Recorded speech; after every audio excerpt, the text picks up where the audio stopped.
Hey guys, this is the toolbox I was talking about in my last video.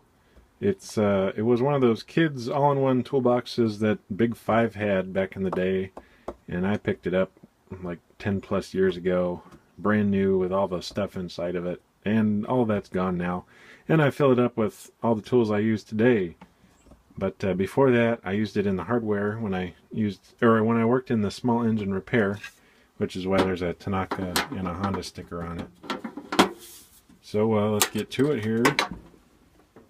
These are all the things I use the most, it seems, that pile up on my workbench, and then I don't put them away like I should. So I figured throw them all in a toolbox, and that way they're all in a box and they don't get in my way.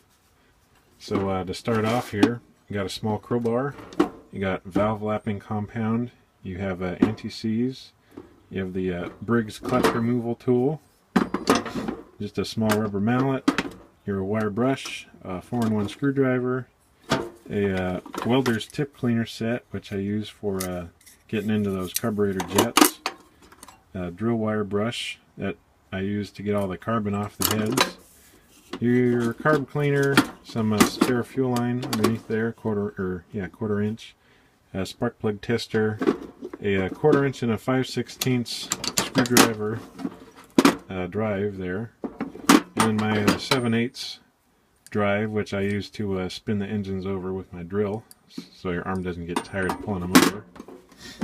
And then I have my usual adjustable wrench, your channel pliers there, and then a pair of wire snips, which I use to cut fuel line, and then some fuel line clamps.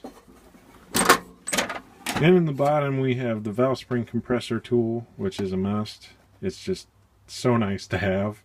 You have a spark plug wrench, a ratchet, a 7/16 and a 1/2 inch gear wrench, which are really nice wrenches. You should look at those if you haven't. They are expensive, but they are well worth it. You have a ratchet at one end and then just an opened end at the other. Then you have a 9/16, which is usually your blade bolt, 7/16 and then a 1/2 inch with an extension, and your valve lapping tool there, and then a pair of safety glasses. I also need to get a pair of earplugs, which I will combine in here, and I'm sure I'll be adding to this down the road. I also need to pick up a feeler gauge set at Harbor Freight. That's a must too.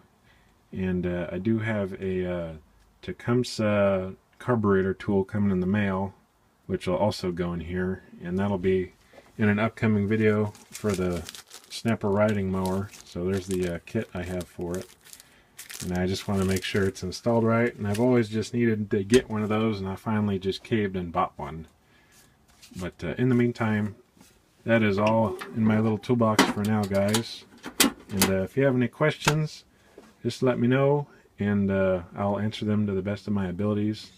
But until then, thanks for joining me on my adventures in my channel, and we'll catch you guys in the next video.